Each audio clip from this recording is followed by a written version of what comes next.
I remember starting out, trying to find good equipment on a tight budget was really overwhelming. I tried really hard to make it work with what I had, but it was just really difficult. All I had was a USB mic and an old Windows computer that was really laggy. But over the past 2 years, I've been working on building my dream studio, all on a tight budget as a 17-year-old kid. If I had to start over, there's a few things that I would buy right away and a few things I'd stay away from completely. And that's what I'm breaking down in this video. So if you're looking to build a home studio, or maybe you're just getting into music, then stick around and I'll show you what you do and don't need. I'll show you how to build your own home studio without breaking the bank. I used to think I needed a crazy expensive setup to start making music, and honestly that held me back for a while, but the truth is you don't need much at all. In 2025, even your phone can be a full studio. BandLab is a free DAW, works great on mobile, and sounds surprisingly good, and there are many popular artists right now that are using that. If you got a bit of a budget, FL Studio on a laptop is great, and I still use it to this day.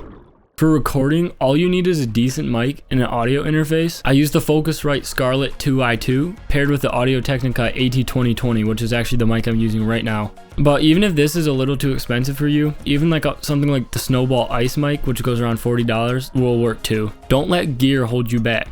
Just start.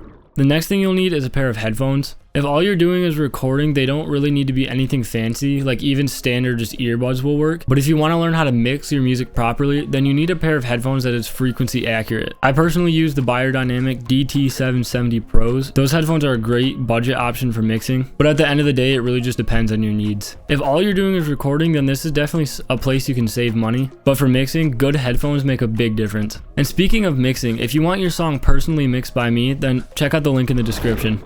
Alright, so the last mandatory thing you'll need is a pop filter. This basically helps block really harsh sounds out of the mic that can literally ruin recordings, and will. Pretty much all pop filters serve a similar function, so this is another place you can save money on. Don't get something crazy expensive. It's kind of ridiculous when people are charging you $100 for a piece of mesh. I mean, the $20 options, even $10 will work just fine, so.